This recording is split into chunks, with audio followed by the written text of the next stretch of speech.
Hi everyone! Today I'm going to be giving you a quick introduction into one of our brand new reports available to you within the Search Success module, which is the Anomaly Detection Report.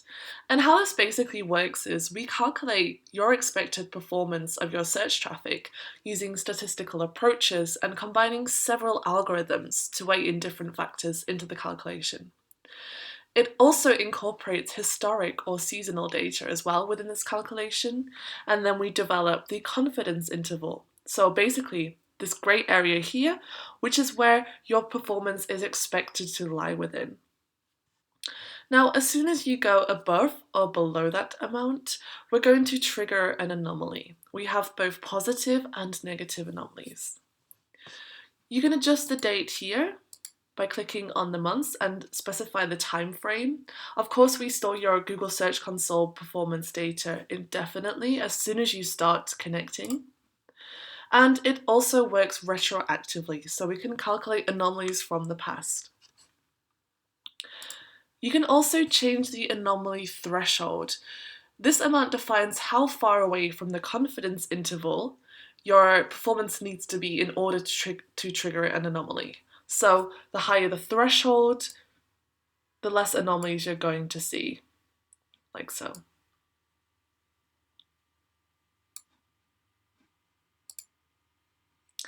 If we want to take a look at a specific anomaly, which are available for all the KPIs we pull in from Google Search Console, clicks, impressions, CTR, and position, we can simply jump into one of them by clicking on it. So I'm going to take a look at this dramatic increase in impressions that we saw in early March. I want to be aware of what changes took place in order to apply those learnings across my whole website and keep bringing in more traffic. This is a great case for using positive anomalies, whereas negative anomalies can help us understand why our traffic is decreasing and what we can do to rapidly fix that. The anomaly detection report then breaks down what happened across your different directories and segments here. So you can see that a huge increase of impressions came from our Colombian visitors, and also a large share was from Mexico and from our wiki pages. The icon here of the pie chart shows which segments were impacted, whereas the folder shows which specific directories of our website. This helps us jump into the most impacted areas and get a better understanding of what is going on with the traffic. When we scroll down, we can see which pages were most affected as well, and you can switch to keywords additionally. So, all of a sudden, I can see that the keyword Gmail moved up slightly to position 9, and this generated 1.2 million more impressions. Of course, this keyword isn't driving so much traffic for me right now because this is a very specific navigational keyword for people looking for Gmail, not our Wikipedia, our wiki article on the topic, so of course we're not getting many clicks. But it was such a huge increase that it generated a positive anomaly. Now, this analysis only took me 30 seconds. It took me less than 1 minute to make with the anomaly detection report. This is what we intend to do, or intend to help you out with here, is to help you speed up the time it takes to analyze what is going on with your data. Now, a little quick tip for you all.